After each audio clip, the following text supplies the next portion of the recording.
عروہ بن زبیر نے خبر دی، ان سے عائشہ رضی اللہ عنہا نے بیان کیا کہ شروع اسلام میں رسول کریم صلی اللہ علیہ وسلم نے عاشورہ کے دن کا روزہ رکھنے کا حکم دیا تھا۔ پھر جب رمضان کے روزے فرض ہو گئے تو جس کا دل چاہتا اس دن روزہ رکھتا اور جو نہ چاہتا نہیں رکھا کرتا تھا۔ صحیح بخاری حدیث نمبر 2001۔ امام مالک رحمہ اللہ نے بیان کیا، ان سے ہشام بن عروہ نے اور ان سے ان کے والد نے اور ان سے عائشہ رضی اللہ عنہا نے بیان کیا کہ عاشورہ کے دن زمانہ جاہلیت میں قریش روزہ رکھا کرتے تھے اور رسول اللہ صلی اللہ علیہ وسلم بھی رکھتے۔ پھر جب آپ صلی اللہ علیہ وسلم مدینہ تشریف لائے تو آپ نے یہاں بھی عاشورہ کے دن روزہ رکھا اور اس کا لوگوں کو بھی حکم دیا، لیکن رمضان کی فرضیت کے بعد آپ صلی اللہ علیہ وسلم نے اس کو چھوڑ دیا اور فرمایا کہ اب جس کا جی چاہے اس دن روزہ رکھے اور جس کا جی چاہے نہ رکھے۔ صحیح بخاری حدیث نمبر 2002۔ حمید بن عبد الرحمن نے بیان کیا کہ انہوں نے معاویہ بن ابی سفیان رضی اللہ عنہ سے عاشورہ کے دن منبر پر سنا۔ انہوں نے کہا، اے اہل مدینہ، تمہارے علماء کدھر گئے؟ میں نے رسول اللہ صلی اللہ علیہ وسلم کو یہ فرماتے سنا کہ یہ عاشورہ کا دن ہے، اس کا روزہ تم پر فرض نہیں ہے، لیکن میں روزے سے ہوں، اور اب جس کا جی چاہے روزے سے رہے اور میری سنت پر عمل کرے اور جس کا جی چاہے نہ رہے۔ صحیح بخاری حدیث نمبر 2003۔ سعید بن جبیر نے بیان کیا، ان سے ان کے باپ نے اور ان سے ابن عباس رضی اللہ عنہ نے فرمایا کہ نبی کریم صلی اللہ علیہ وسلم مدینہ میں تشریف لائے، دوسرے سال آپ صلی اللہ علیہ وسلم نے یہودیوں کو دیکھا کہ وہ عاشورہ کے دن روزہ رکھتے ہیں۔ آپ صلی اللہ علیہ وسلم نے ان سے اس کا سبب معلوم فرمایا تو انہوں نے بتایا کہ یہ ایک اچھا دن ہے، اسی دن اللہ تعالیٰ نے بنی اسرائیل کو ان کے دشمن فرعون سے نجات دلائی تھی، اس لیے موسیٰ علیہ السلام نے اس دن کا روزہ رکھا تھا۔ آپ صلی اللہ علیہ وسلم نے فرمایا، پھر موسیٰ علیہ السلام کے شریک مسرت ہونے میں ہم تم سے زیادہ مستحق ہیں، چنانچہ آپ صلی اللہ علیہ وسلم نے اس دن روزہ رکھا اور صحابہ کو بھی اس کا حکم دیا۔ صحیح بخاری حدیث نمبر 2004۔ ابو اسامہ نے بیان کیا، ان سے ابو امیس نے، ان سے قیس بن مسلم نے، ان سے طارق نے، ان سے ابن شہاب نے اور ان سے ابو موسیٰ رضی اللہ عنہ نے بیان کیا کہ عاشورہ کے دن کو یہودی عید کا دن سمجھتے تھے، اس لیے رسول اللہ صلی اللہ علیہ وسلم نے فرمایا کہ تم بھی اس دن روزہ رکھا کرو۔ صحیح بخاری حدیث نمبر 2005۔ ابن عباس رضی اللہ عنہ نے بیان کیا کہ میں نے نبی کریم صلی اللہ علیہ وسلم کو سوائے عاشورہ کے دن کے اور اس رمضان کے مہینے کے اور کسی دن کو دوسرے دنوں سے افضل جان کر خاص طور سے قصد کر کے روزہ رکھتے نہیں دیکھا۔ صحیح بخاری حدیث نمبر 2006۔ یزید بن ابی عبید نے بیان کیا، ان سے سلمہ بن عکو رضی اللہ عنہ نے کہ نبی کریم صلی اللہ علیہ وسلم نے بنو اسلم کے ایک شخص کو لوگوں میں اس بات کے اعلان کا حکم دیا تھا کہ جو کھا چکا ہو وہ دن کے باقی حصے میں بھی کھانے پینے سے رکا رہے، اور جس نے نہ کھایا ہو اسے روزہ رکھ لینا چاہیے، کیونکہ یہ عاشورہ کا دن ہے۔ صحیح بخاری حدیث نمبر 2007۔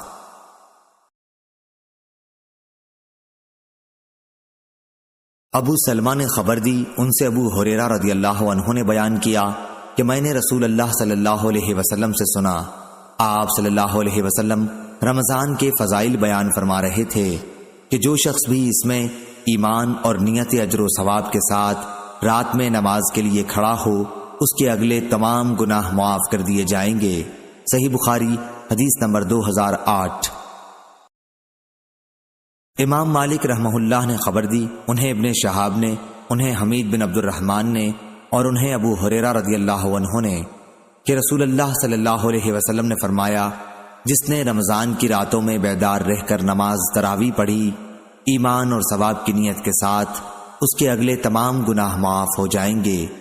ابن شہاب نے بیان کیا کہ پھر نبی کریم صلی اللہ علیہ وسلم کی وفات ہو گئی اور لوگوں کا یہی حال رہا، الگ الگ اکیلے اور جماعتوں سے تراویح پڑھتے تھے۔ اس کے بعد ابو بکر رضی اللہ عنہ کے دور خلافت میں اور عمر رضی اللہ عنہ کے ابتدائی دور خلافت میں بھی ایسا ہی رہا۔ صحیح بخاری حدیث نمبر 2009۔ ابن شہاب سے امام مالک رحمہ اللہ کی روایت ہے، انہوں نے عروہ بن زبیر رضی اللہ عنہ سے اور انہوں نے عبد الرحمن بن عبد القاری سے روایت کی کہ انہوں نے بیان کیا کہ میں عمر بن خطاب رضی اللہ عنہ کے ساتھ رمضان کی ایک رات کو مسجد میں گیا۔ سب لوگ متفرق اور منتشر تھے، کوئی اکیلا نماز پڑھ رہا تھا اور کچھ کسی کے پیچھے کھڑے ہوئے تھے۔ اس پر عمر رضی اللہ عنہ نے فرمایا، میرا خیال ہے کہ اگر میں تمام لوگوں کو ایک قاری کے پیچھے جمع کر دوں تو زیادہ اچھا ہوگا۔ چنانچہ آپ نے یہی ٹھان کر ابی ابن کعب رضی اللہ عنہ کو ان کا امام بنا دیا۔ پھر ایک رات جو میں ان کے ساتھ نکلا تو دیکھا کہ لوگ اپنے امام کے پیچھے نماز تراویح پڑھ رہے ہیں۔ حضرت نے فرمایا، یہ نیا طریقہ بہتر اور مناسب ہے، اور رات کا وہ حصہ جس میں یہ لوگ سو جاتے ہیں اس حصے سے بہتر اور افضل ہے جس میں یہ نماز پڑھتے ہیں۔ آپ کی مراد رات کے آخری حصے کی فضیلت سے تھی، کیونکہ لوگ یہ نماز رات کے شروع ہی میں پڑھ لیتے تھے۔ صحیح بخاری حدیث نمبر 2010۔ امام مالک نے بیان کیا، ان سے ابن شہاب نے، ان سے عروہ بن زبیر رضی اللہ عنہ نے، اور ان سے نبی کریم صلی اللہ علیہ وسلم کی زوجہ مطہرہ حضرت عائشہ رضی اللہ عنہا نے کہ نبی کریم صلی اللہ علیہ وسلم نے ایک بار نماز تراویح پڑھی اور یہ رمضان میں ہوا تھا۔ صحیح بخاری حدیث نمبر 2011۔ عروہ نے خبر دی اور انہیں عائشہ رضی اللہ عنہا نے خبر دی کہ رسول اللہ صلی اللہ علیہ وسلم ایک مرتبہ رمضان کی نصف شب میں مسجد تشریف لے گئے اور وہاں تراویح کی نماز پڑھی۔ کچھ صحابہ رضی اللہ عنہم بھی آپ صلی اللہ علیہ وسلم کے ساتھ نماز میں شریک ہو گئے۔ صبح ہوئی تو انہوں نے اس کا چرچا کیا، چنانچہ دوسری رات میں لوگ پہلے سے بھی زیادہ جمع ہو گئے اور آپ صلی اللہ علیہ وسلم کے ساتھ نماز پڑھی۔ دوسری صبح کو اور زیادہ چرچا ہوا اور تیسری رات اس سے بھی زیادہ لوگ جمع ہو گئے۔ آپ نے اس رات بھی نماز پڑھی اور لوگوں نے آپ کی اقتدا کی۔ چوتھی رات کو یہ عالم تھا کہ مسجد میں نماز پڑھنے آنے والوں کے لیے جگہ بھی باقی نہیں رہی تھی، لیکن اس رات آپ صلی اللہ علیہ وسلم برآمد ہی نہیں ہوئے، بلکہ صبح کی نماز کے لیے باہر تشریف لائے۔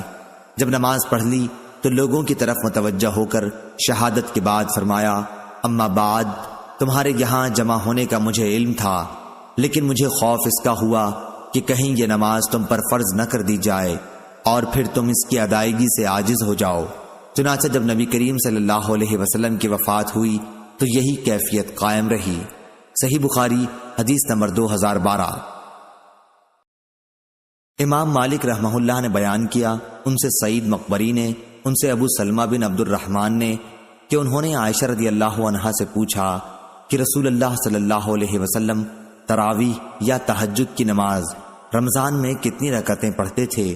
تو انہوں نے بتلایا کہ رمضان ہو یا کوئی اور مہینہ، آپ صلی اللہ علیہ وسلم 11 رکعتوں سے زیادہ نہیں پڑھتے تھے۔ آپ صلی اللہ علیہ وسلم پہلی 4 رکعت پڑھتے، تم ان کے حسن و خوبی اور طول کا حال نہ پوچھو، پھر 4 رکعت پڑھتے، ان کے بھی حسن و خوبی اور طول کا حال نہ پوچھو، آخر میں 3 رکعت وتر پڑھتے تھے۔ میں نے ایک بار پوچھا، یا رسول اللہ صلی اللہ علیہ وسلم، کیا آپ وتر پڑھنے سے پہلے سو جاتے ہیں؟ تو آپ نے فرمایا، عائشہ میری آنکھیں سوتی ہیں لیکن میرا دل نہیں سوتا۔ صحیح بخاری حدیث نمبر 2013۔ سفیان بن عینہ نے بیان کیا، انہوں نے کہا کہ ہم نے اس روایت کو یاد کیا تھا اور یہ روایت انہوں نے ظاہری سے سن کر یاد کی تھی۔ ان سے ابو سلمہ نے بیان کیا اور ان سے ابو ہریرہ رضی اللہ عنہ نے کہ نبی کریم صلی اللہ علیہ وسلم نے فرمایا، جو شخص رمضان کے روزے ایمان اور احتساب حصول اجر و ثواب کی نیت کے ساتھ رکھے، اس کے اگلے تمام گناہ معاف کر دیے جاتے ہیں، اور جو لیلۃ القدر میں ایمان و احتساب کے ساتھ نماز میں کھڑا رہے، اس کے بھی اگلے تمام گناہ معاف کر دیے جاتے ہیں۔ سفیان کے ساتھ سلیمان بن کثیر نے بھی اس حدیث کو ظاہری سے روایت کیا۔ صحیح بخاری حدیث نمبر 2014۔ امام مالک رحمہ اللہ نے خبر دی، انہیں نافع نے اور انہیں حضرت عبداللہ بن عمر رضی اللہ عنہ نے کہ نبی کریم صلی اللہ علیہ وسلم کے چند اصحاب کو شب قدر خواب میں رمضان کی 7 آخری تاریخوں میں دکھائی گئی تھی۔ پھر رسول اللہ صلی اللہ علیہ وسلم نے فرمایا، میں دیکھ رہا ہوں کہ تمہارے سب کے خواب 7 آخری تاریخوں پر متفق ہو گئے ہیں۔ اس لیے جسے اس کی تلاش ہو وہ اسی ہفتے کی آخری طاق راتوں میں تلاش کرے۔ آخری عشرہ کی طاق راتیں 21، 23، 25، 27، 29 مراد ہیں۔ صحیح بخاری حدیث نمبر 2015۔ ابو سلمہ نے بیان کیا کہ میں نے ابو سعید خدری رضی اللہ عنہ سے پوچھا، وہ میرے دوست تھے۔ انہوں نے جواب دیا کہ ہم نبی کریم صلی اللہ علیہ وسلم کے ساتھ رمضان کے دوسرے عشرے میں اعتکاف میں بیٹھے، پھر 20 تاریخ کی صبح کو حضرت صلی اللہ علیہ وسلم اعتکاف سے نکلے اور ہمیں خطبہ دیا۔ آپ صلی اللہ علیہ وسلم نے فرمایا کہ مجھے لیلۃ القدر دکھائی گئی لیکن بھلا دی گئی، یا آپ صلی اللہ علیہ وسلم نے فرمایا کہ میں خود بھول گیا، اس لیے تم اسے آخری عشرے کی طاق راتوں میں تلاش کرو۔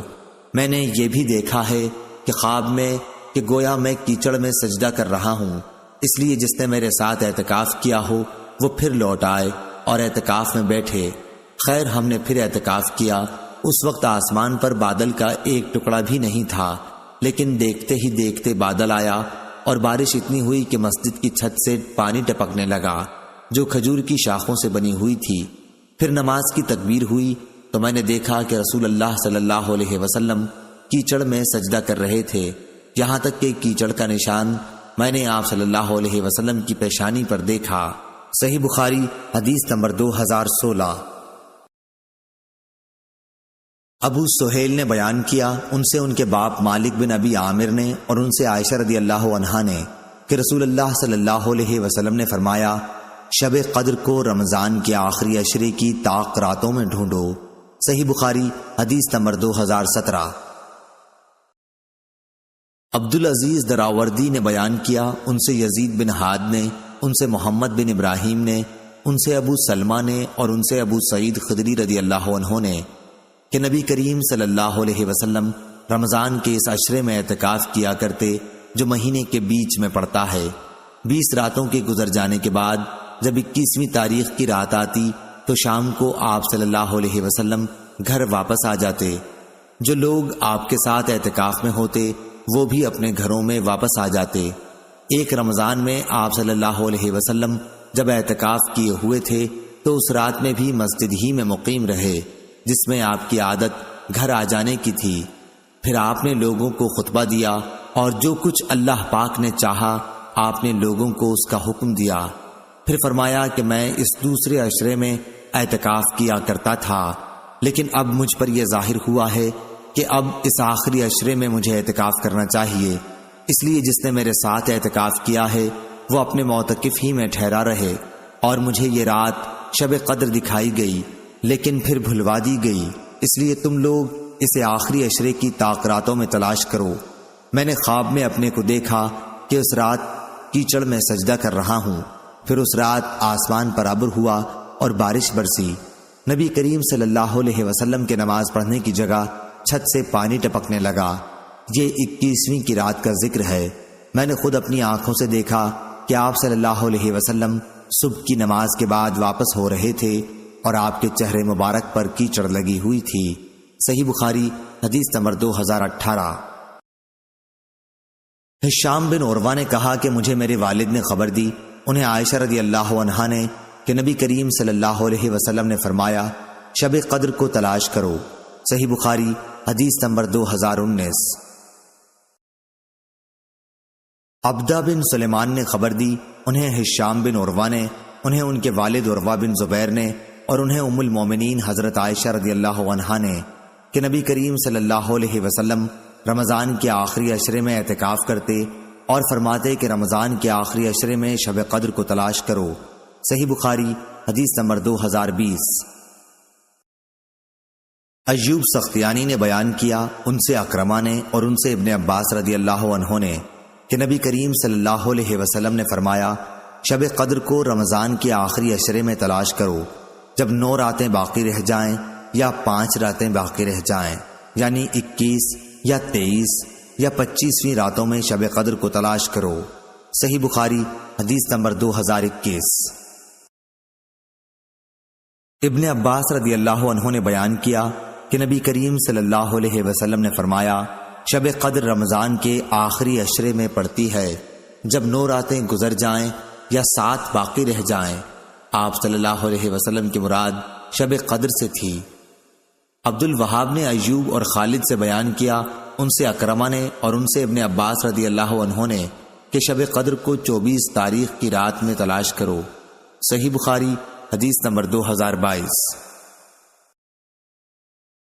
عبادہ بن صامت رضی اللہ عنہ نے بیان کیا کہ رسول اللہ صلی اللہ علیہ وسلم ہمیں شب قدر کی خبر دینے کے لیے تشریف لا رہے تھے کہ دو مسلمان آپس میں کچھ جھگڑا کرنے لگے۔ اس پر آپ صلی اللہ علیہ وسلم نے فرمایا کہ میں آیا تھا کہ تمہیں شب قدر بتا دوں، لیکن فلاں اور فلاں نے آپس میں جھگڑا کر لیا، بس اس کا علم اٹھا لیا گیا اور امید یہی ہے کہ تمہارے حق میں یہی بہتر ہوگا، بس اب تم اس کی تلاش آخری عشرے کی 9 یا 7 یا 5 کی راتوں میں کیا کر۔ صحیح بخاری حدیث نمبر 2023۔ ابو یغفور نے بیان کیا، ان سے ابو زحا نے، ان سے مسروق نے اور ان سے عائشہ رضی اللہ عنہا نے بیان کیا کہ جب رمضان کا آخری عشرہ آتا تو نبی کریم صلی اللہ علیہ وسلم اپنا تہبند مضبوط باندھتے، یعنی اپنی کمر پوری طرح کس لیتے، اور ان راتوں میں آپ صلی اللہ علیہ وسلم خود بھی جاگتے اور اپنے گھر والوں کو بھی جگایا کرتے تھے۔ صحیح بخاری حدیث نمبر 2024۔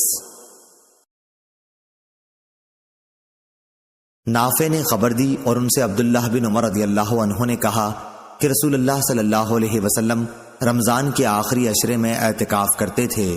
صحیح بخاری حدیث نمبر 2025۔ لیث بن سعد نے بیان کیا، ان سے عقیل نے، ان سے ابن شہاب نے، ان سے عروہ بن زبیر نے اور ان سے نبی کریم صلی اللہ علیہ وسلم کی زوجہ مطہرہ حضرت عائشہ رضی اللہ عنہا نے کہ نبی کریم صلی اللہ علیہ وسلم اپنی وفات تک برابر رمضان کے آخری عشرے میں اعتکاف کرتے رہے، اور آپ صلی اللہ علیہ وسلم کے بعد آپ کی ازواج مطہرات اعتکاف کرتی رہیں۔ صحیح بخاری حدیث نمبر 2026۔ ابو سعید خدری رضی اللہ عنہ نے بیان کیا کہ نبی کریم صلی اللہ علیہ وسلم رمضان کے دوسرے عشرے میں اعتکاف کیا کرتے تھے۔ ایک سال آپ صلی اللہ علیہ وسلم نے انہی دنوں میں اعتکاف کیا، اور جب 21ویں تاریخ کی رات آئی، یہ وہ رات ہے جس کی صبح کو آپ صلی اللہ علیہ وسلم اعتکاف سے باہر آ جاتے تھے۔ آپ صلی اللہ علیہ وسلم نے فرمایا کہ جس نے میرے ساتھ اعتکاف کیا ہو وہ اب آخری عشرے میں بھی اعتکاف کرے۔ مجھے یہ رات خواب میں دکھائی گئی لیکن پھر بھلا دی گئی۔ میں نے یہ بھی دیکھا کہ اسی کی صبح کو میں کیچڑ میں سجدہ کر رہا ہوں، اس لیے تم لوگ اسے آخری عشرے کی ہر طاق رات میں تلاش کرو۔ چنانچہ اسی رات بارش ہوئی، مسجد کی چھت چونکہ کھجور کی شاخ سے بنی تھی اس لیے ٹپکنے لگی، اور خود میں نے اپنی آنکھوں سے دیکھا کہ 21ویں کی صبح کو رسول اللہ صلی اللہ علیہ وسلم کی پیشانی مبارک پر کیچڑ لگی ہوئی تھی۔ صحیح بخاری حدیث نمبر 2027۔ ہشام بن عروہ نے بیان کیا، کہا کہ مجھے میرے باپ نے خبر دی اور ان سے عائشہ رضی اللہ عنہا نے بیان کیا کہ نبی کریم صلی اللہ علیہ وسلم مسجد میں معتکف ہوتے اور سر مبارک میری طرف جھکا دیتے، پھر میں اس میں کنگھا کر دیتی، حالانکہ میں اس وقت حیض سے ہوا کرتی تھی۔ صحیح بخاری حدیث نمبر 2028۔ لیث بن سعد نے بیان کیا، ان سے ابن شہاب نے، ان سے عروہ اور عمرہ بنت عبد الرحمن نے کہ نبی کریم صلی اللہ علیہ وسلم کی زوجہ مطہرہ عائشہ رضی اللہ عنہا نے بیان کیا، حضرت صلی اللہ علیہ وسلم مسجد سے اعتکاف کی حالت میں سر مبارک میری طرف حجرے کے اندر کر دیتے اور میں اس میں کنگھا کر دیتی۔ حضور صلی اللہ علیہ وسلم جب معتکف ہوتے تو بلا حاجت گھر میں تشریف نہیں لاتے تھے۔ صحیح بخاری حدیث نمبر 2029۔ منصور نے بیان کیا، ان سے ابراہیم نخعی نے، ان سے اسود نے اور ان سے عائشہ رضی اللہ عنہا نے بیان کیا کہ میں حائضہ ہوتی پھر بھی رسول اللہ صلی اللہ علیہ وسلم مجھے اپنے بدن سے لگا لیتے۔ صحیح بخاری حدیث نمبر 2030۔ اور آپ صلی اللہ علیہ وسلم معتکف ہوتے اور میں حائضہ ہوتی، اس کے باوجود آپ سر مبارک مسجد سے باہر کر دیتے اور میں اسے دھوتی تھی۔ صحیح بخاری حدیث نمبر 2031۔ نافع نے خبر دی اور انہیں ابن عمر رضی اللہ عنہ نے کہ عمر رضی اللہ عنہ نے نبی کریم صلی اللہ علیہ وسلم سے عرض کیا، میں نے جاہلیت میں یہ نظر مانی تھی کہ مسجد حرام میں ایک رات کا اعتکاف کروں گا۔ آپ صلی اللہ علیہ وسلم نے فرمایا کہ اپنی نظر پوری کر۔ صحیح بخاری حدیث نمبر 2032۔ حماد بن زید نے بیان کیا، ان سے یحییٰ قطان نے، ان سے عمرہ نے اور ان سے عائشہ رضی اللہ عنہا نے بیان کیا کہ نبی کریم صلی اللہ علیہ وسلم رمضان کے آخری عشرے میں اعتکاف کیا کرتے تھے۔ میں آپ صلی اللہ علیہ وسلم کے لیے مسجد میں ایک خیمہ لگا دیتی اور آپ صبح کی نماز پڑھ کے اس میں چلے جاتے تھے۔ پھر حفصہ رضی اللہ عنہا نے بھی عائشہ رضی اللہ عنہا سے خیمہ کھڑا کرنے کی اپنے اعتکاف کے لیے اجازت چاہی۔ عائشہ رضی اللہ عنہا نے اجازت دے دی اور انہوں نے ایک خیمہ کھڑا کر لیا۔ جب زینت بنت حجش رضی اللہ عنہا نے دیکھا تو انہوں نے بھی اپنے لیے ایک خیمہ کھڑا کر لیا۔ صبح ہوئی تو رسول اللہ صلی اللہ علیہ وسلم نے کئی خیمے دیکھے تو فرمایا، یہ کیا ہے؟ آپ صلی اللہ علیہ وسلم کو ان کی حقیقت کی خبر دی گئی۔ آپ صلی اللہ علیہ وسلم نے فرمایا، کیا تم سمجھتے ہو یہ خیمے ثواب کی نیت سے کھڑے کیے گئے ہیں؟ بس آپ نے اس مہینے رمضان کا اعتکاف چھوڑ دیا اور شوال کے عشرے کا اعتکاف کیا۔ صحیح بخاری حدیث نمبر 2033۔ امام مالک نے خبر دی، انہیں یحییٰ بن سعید نے، انہیں عمرہ بنت عبد الرحمن نے اور انہیں ام المومنین حضرت عائشہ صدیقہ رضی اللہ عنہا نے کہ نبی کریم صلی اللہ علیہ وسلم نے اعتکاف کا ارادہ کیا۔ جب آپ صلی اللہ علیہ وسلم اس جگہ تشریف لائے یعنی مسجد میں جہاں آپ نے اعتکاف کا ارادہ کیا تھا تو وہاں کئی خیمے موجود تھے۔ عائشہ رضی اللہ عنہا کا بھی، حفصہ رضی اللہ عنہا کا بھی اور زینت رضی اللہ عنہا کا بھی۔ اس پر آپ صلی اللہ علیہ وسلم نے فرمایا، کیا تم یہ سمجھتے ہو کہ انہوں نے ثواب کی نیت سے ایسا کیا ہے؟ پھر آپ صلی اللہ علیہ وسلم واپس تشریف لے گئے اور اعتکاف نہیں کیا بلکہ شوال کے عشرے میں اعتکاف کیا۔ صحیح بخاری حدیث نمبر 2034۔ ظاہری نے بیان کیا کہ مجھے امام زین العابدین علی بن حسین نے خبر دی اور انہیں نبی کریم صلی اللہ علیہ وسلم کی پاک بیوی حضرت صفیہ رضی اللہ عنہا نے خبر دی کہ وہ رمضان کے آخری عشرے میں جب رسول کریم صلی اللہ علیہ وسلم اعتکاف میں بیٹھے ہوئے تھے، آپ صلی اللہ علیہ وسلم سے ملنے مسجد میں آئیں، تھوڑی دیر تک باتیں کی، پھر واپس ہونے کے لیے کھڑی ہوئیں۔ نبی کریم صلی اللہ علیہ وسلم بھی انہیں پہنچانے کے لیے کھڑے ہوئے۔ جب وہ ام سلمہ رضی اللہ عنہا کے دروازے سے قریب والے مسجد کے دروازے پر پہنچی تو دو انصاری آدمی ادھر سے گزرے اور نبی کریم صلی اللہ علیہ وسلم کو سلام کیا۔ آپ صلی اللہ علیہ وسلم نے فرمایا، کسی سوچ کی ضرورت نہیں، یہ تو میری بیوی صفیہ بنت حی رضی اللہ عنہا ہیں۔ ان دونوں صحابیوں نے عرض کیا، سبحان اللہ یا رسول اللہ صلی اللہ علیہ وسلم۔ ان پر آپ صلی اللہ علیہ وسلم کا جملہ بڑا شاق گزرا۔ آپ نے فرمایا کہ شیطان خون کی طرح انسان کے بدن میں دوڑتا رہتا ہے، مجھے خطرہ ہوا کہ کہیں تمہارے دلوں میں وہ کوئی بدگمانی نہ ڈال دے۔ صحیح بخاری حدیث نمبر 2035۔ یحییٰ بن ابی کثیر نے بیان کیا، انہوں نے کہا کہ میں نے ابو سلمہ بن عبد الرحمن سے سنا، انہوں نے کہا کہ میں نے ابو سعید خدری رضی اللہ عنہ سے سنا، میں نے ان سے پوچھا تھا کہ کیا آپ رسول اللہ صلی اللہ علیہ وسلم سے شب قدر کا ذکر سنا ہے؟ انہوں نے کہا کہ ہاں، ہم نے رسول اللہ صلی اللہ علیہ وسلم کے ساتھ رمضان کے دوسرے عشرے میں اعتکاف کیا تھا۔ ابو سعید رضی اللہ عنہ نے بیان کیا کہ پھر 20 کی صبح کو ہم نے اعتکاف ختم کر دیا۔ اسی صبح کو رسول اللہ صلی اللہ علیہ وسلم نے ہمیں خطاب فرمایا کہ مجھے شب قدر دکھائی گئی تھی لیکن پھر بھلا دی گئی، اس لیے اب اسے آخری عشرے کی تاخیراتوں میں تلاش کرو۔ میں نے خواب میں دیکھا ہے کہ میں کیچڑ اور پانی میں سجدہ کر رہا ہوں، اور جن لوگوں نے رسول اللہ صلی اللہ علیہ وسلم کے ساتھ اس سال اعتکاف کیا تھا وہ پھر دوبارہ کریں۔ چنانچہ وہ لوگ مسجد میں دوبارہ آ گئے۔ آسمان میں کہیں بادل کا ایک ٹکڑا بھی نہیں تھا کہ اچانک بادل آیا اور بارش شروع ہو گئی۔ پھر نماز کی تکبیر ہوئی اور رسول اللہ صلی اللہ علیہ وسلم نے کیچڑ میں سجدہ کیا۔ میں نے خود آپ صلی اللہ علیہ وسلم کی ناک اور پیشانی پر کیچڑ لگا ہوا دیکھا۔ صحیح بخاری حدیث نمبر 2036۔ یزید بن زری نے بیان کیا، ان سے خالد نے، ان سے اکرمہ نے اور ان سے عائشہ رضی اللہ عنہا نے بیان کیا کہ رسول اللہ صلی اللہ علیہ وسلم کے ساتھ آپ صلی اللہ علیہ وسلم کی بیویوں میں سے ایک خاتون ام سلمہ رضی اللہ عنہا نے جو مستحاضہ تھیں اعتکاف کیا۔ وہ سرخی اور زردی یعنی استحاضہ کا خون دیکھتی تھیں، اکثر تشت ہم ان کے نیچے رکھتے تھے اور وہ نماز پڑھتی رہتیں۔ صحیح بخاری حدیث نمبر 2037۔ عبد الرحمن بن خالد نے بیان کیا، ان سے ابن شہاب نے، ان سے امام زین العابدین علی بن حسین رضی اللہ عنہ نے کہ نبی کریم صلی اللہ علیہ وسلم کی پاک بیوی حضرت صفیہ رضی اللہ عنہا نے انہیں خبر دی۔ دوسری سند اور امام بخاری نے کہا کہ ہم سے عبداللہ بن محمد نے بیان کیا، کہا کہ ہم سے ہشام نے بیان کیا، انہیں معمر نے خبر دی، انہیں زہری نے، انہیں علی بن حسین رضی اللہ عنہ نے کہ نبی کریم صلی اللہ علیہ وسلم مسجد میں اعتکاف میں تھے۔ آپ صلی اللہ علیہ وسلم کے پاس ازواج مطہرات بیٹھی تھیں۔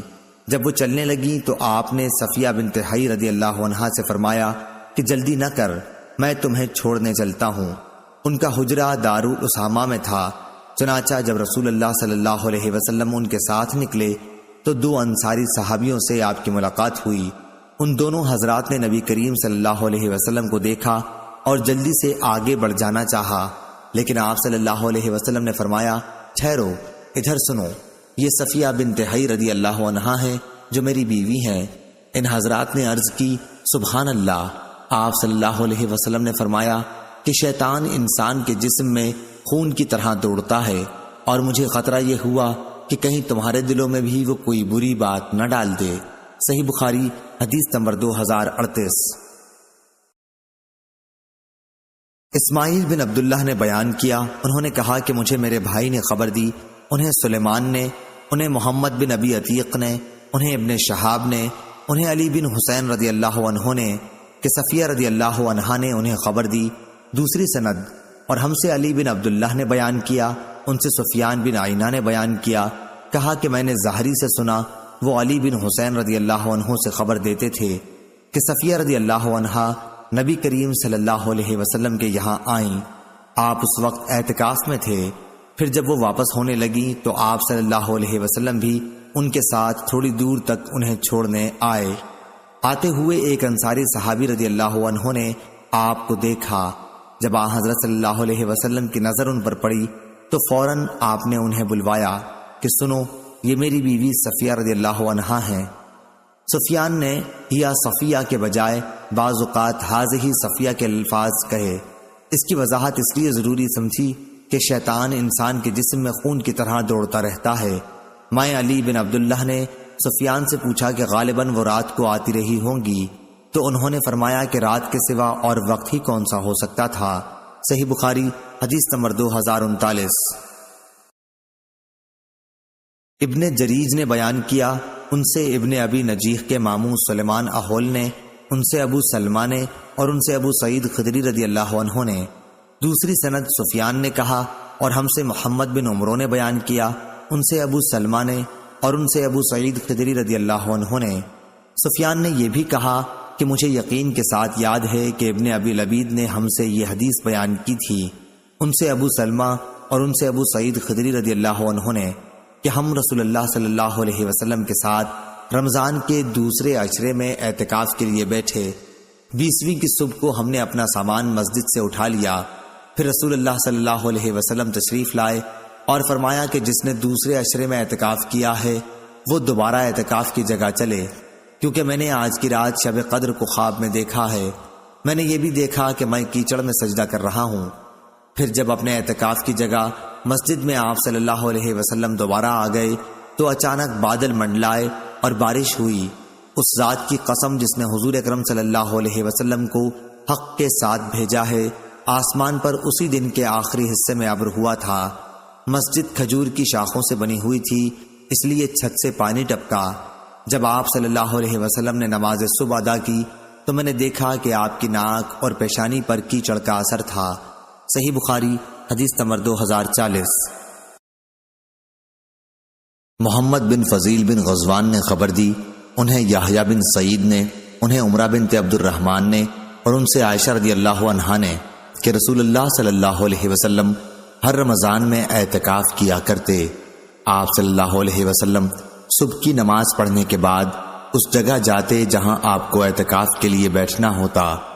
راوی نے کہا کہ حضرت عائشہ رضی اللہ عنہا نے بھی آپ صلی اللہ علیہ وسلم سے اعتکاف کرنے کی اجازت چاہی۔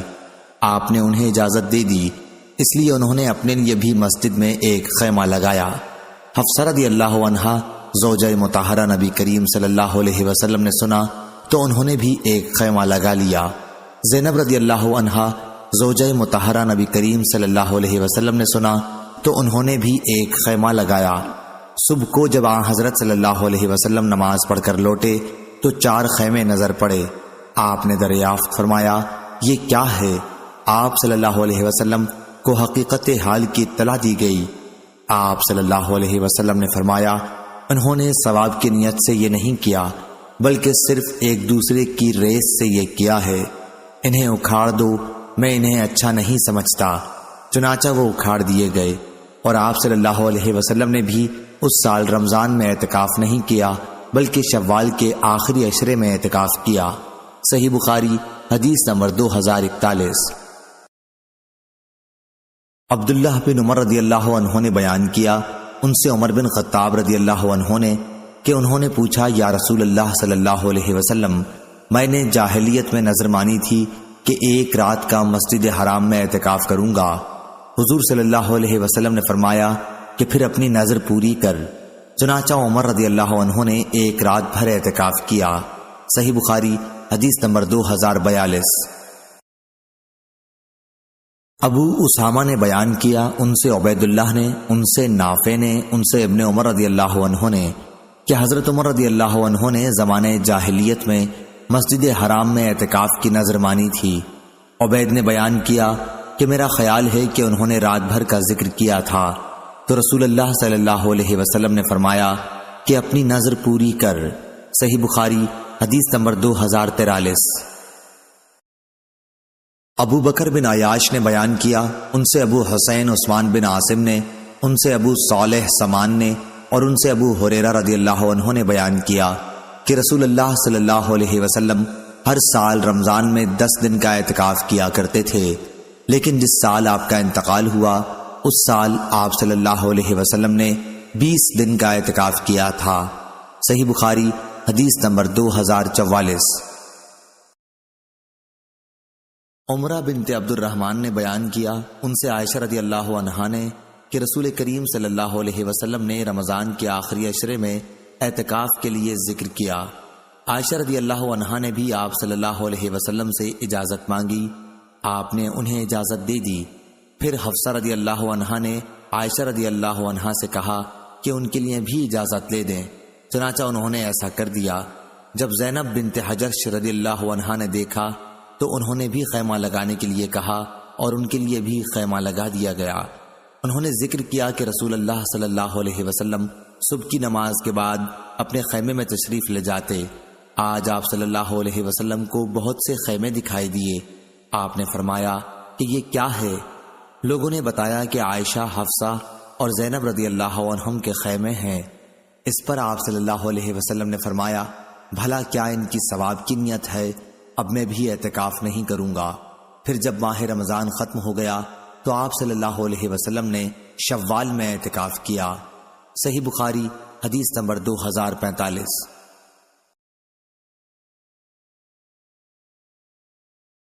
معمر نے خبر دی انہیں ظاہری نے، انہیں عروہ نے اور انہیں عائشہ رضی اللہ عنہا نے کہ وہ حائضہ ہوتی تھیں اور رسول اللہ صلی اللہ علیہ وسلم مسجد میں اعتکاف میں ہوتے تھے، پھر بھی وہ آپ صلی اللہ علیہ وسلم کے سر میں اپنے حجرے ہی میں کنگھا کرتی تھیں۔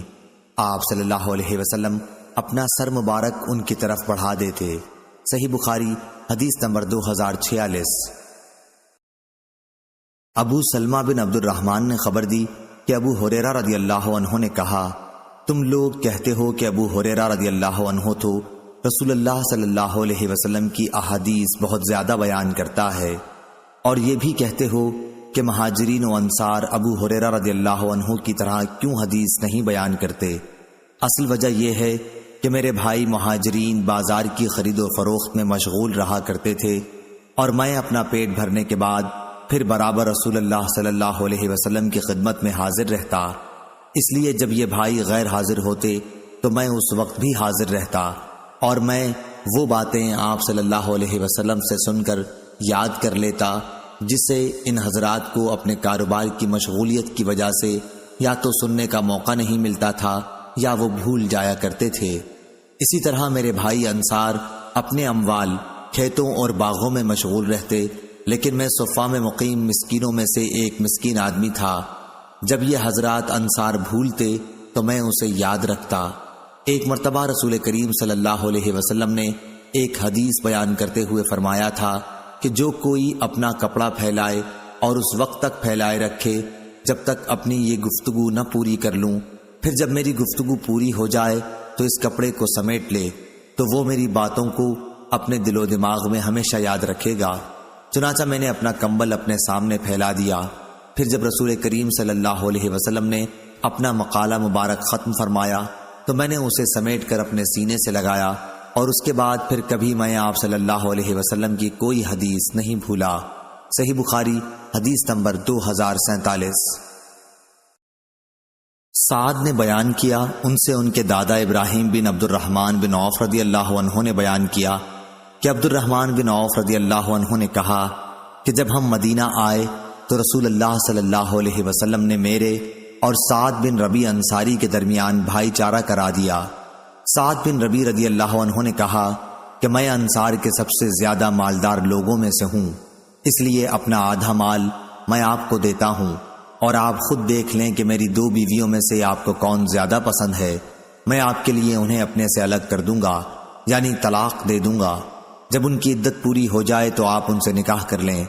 بیان کیا کہ اس پر عبد الرحمن رضی اللہ عنہ نے فرمایا، مجھے ان کی ضرورت نہیں، کیا یہاں کوئی بازار ہے جہاں کاروبار ہوتا ہو؟ سعد رضی اللہ عنہ نے سوق قینقاع کا نام لیا۔ بیان کیا کہ جب صبح ہوئی تو عبد الرحمن رضی اللہ عنہ پنیر اور گھی لائے۔ راوی نے بیان کیا کہ پھر وہ تجارت کے لیے بازار آنے جانے لگے۔ کچھ دنوں کے بعد ایک دن وہ رسول اللہ صلی اللہ علیہ وسلم کی خدمت میں حاضر ہوئے تو زرد رنگ کا نشان کپڑے یا جسم پر تھا۔ رسول اللہ صلی اللہ علیہ وسلم نے دریافت فرمایا، کیا تم نے شادی کر لی ہے؟ انہوں نے کہا کہ ہاں۔ آپ صلی اللہ علیہ وسلم نے دریافت فرمایا کہ کس سے؟ بولے کہ ایک انصاری خاتون سے۔ دریافت فرمایا اور مہر کتنا دیا ہے؟ عرض کیا کہ 1 گٹھلی برابر سونا دیا ہے، یا یہ کہا کہ سونے کی 1 گٹھلی دی ہے۔ پھر نبی کریم صلی اللہ علیہ وسلم نے فرمایا، اچھا تو ولیمہ کر، خواہ 1 بکری ہی کا ہو۔ صحیح بخاری حدیث نمبر 2048۔ انس بن مالک رضی اللہ عنہ نے بیان کیا کہ جب عبد الرحمن بن عوف رضی اللہ عنہ مدینے آئے، رسول اللہ صلی اللہ علیہ وسلم نے ان کا بھائی چارہ سعد بن ربی انصاری رضی اللہ عنہ سے کرا دیا۔ سعد رضی اللہ عنہ مالدار آدمی تھے۔ انہوں نے عبد الرحمن رضی اللہ عنہ سے کہا، میں اور آپ میرے مال سے آدھا آدھا لے لیں، اور میں اپنی ایک بیوی سے آپ کی شادی کرا دوں۔ عبد الرحمن رضی اللہ عنہ نے اس کے جواب میں کہا، اللہ تعالیٰ آپ کے اہل اور آپ کے مال میں برکت عطا فرمائے، مجھے تو آپ بازار کا راستہ بتا دیجئے۔ پھر وہ بازار سے اس وقت تک واپس نہ ہوئے جب تک نفع میں کافی پنیر اور گھی نہ بچا لیا۔ اب وہ اپنے گھر والوں کے پاس آئے، کچھ دن گزرے ہوں گے یا اللہ نے جتنا چاہا، اس کے بعد وہ آئے کہ ان پر زردی کا نشان تھا۔ حضرت صلی اللہ علیہ وسلم نے دریافت فرمایا، یہ زردی کیسی ہے؟ عرض کیا، یا رسول اللہ صلی اللہ علیہ وسلم، میں نے ایک انصاری عورت سے شادی کر لی ہے۔ آپ صلی اللہ علیہ وسلم نے دریافت فرمایا کہ انہیں مہر میں کیا دیا ہے؟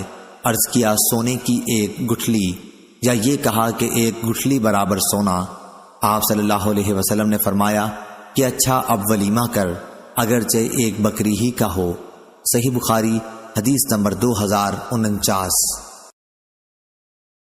سفیان بن عینہ نے بیان کیا، ان سے عمرو بن دینار نے، ان سے ابن عباس رضی اللہ عنہ نے، کہ عکاز، مجنہ اور ذوالمجاز عہد جاہلیت کے بازار تھے۔ جب اسلام آیا تو ایسا ہوا کہ مسلمان لوگ خرید و فروخت کے لیے ان بازاروں میں جانا گناہ سمجھنے لگے، اس لیے یہ آیت نازل ہوئی، تمہارے لیے اس میں کوئی حرج نہیں اگر تم اپنے رب کے فضل یعنی رزق حلال کی تلاش کرو، حج کے موسم میں۔ یہ ابن عباس رضی اللہ عنہ کی قرات ہے۔ صحیح بخاری حدیث نمبر 2050۔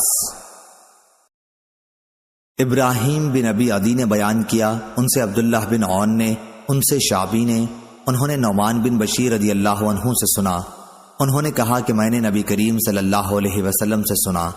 دوسری سند امام بخاری نے کہا اور ہم سے علی بن عبداللہ نے بیان کیا، کہا کہ ہم سے سفیان بن عینہ نے بیان کیا، ان سے ابو فروا نے، ان سے شعبی نے کہا کہ میں نے نعمان بن بشیر رضی اللہ عنہ سے سنا اور انہوں نے نبی کریم صلی اللہ علیہ وسلم سے۔ تیسری سند اور ہم سے عبداللہ بن محمد نے بیان کیا، کہا کہ ہم سے سفیان بن عینہ نے بیان کیا، ان سے ابو فروا نے، انہوں نے شعبی سے سنا، انہوں نے نعمان بن بشیر رضی اللہ عنہ سے سنا اور انہوں نے نبی کریم صلی اللہ علیہ وسلم سے۔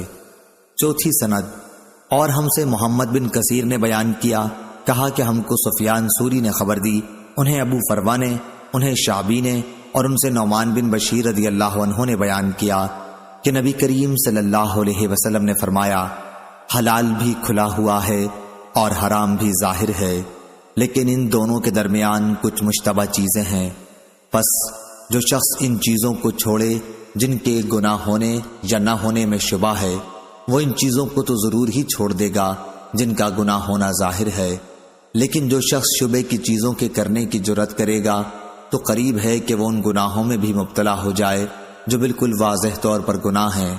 لوگوں یاد رکھو، گناہ اللہ تعالیٰ کی چراگاہ ہے، جو جانور بھی چراگاہ کے ارد گرد چرے گا اس کا چراگاہ کے اندر چلا جانا غیر ممکن نہیں۔ صحیح بخاری حدیث نمبر 2051۔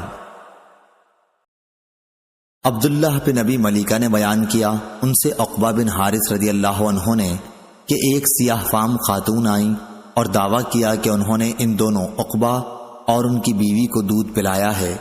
عقبہ نے اس امر کا ذکر رسول اللہ صلی اللہ علیہ وسلم سے کیا تو آپ صلی اللہ علیہ وسلم نے اپنا چہرہ مبارک پھیر لیا اور مسکرا کر فرمایا، اب جبکہ ایک بات کہہ دی گئی تو تم دونوں ایک ساتھ کس طرح رہ سکتے ہو؟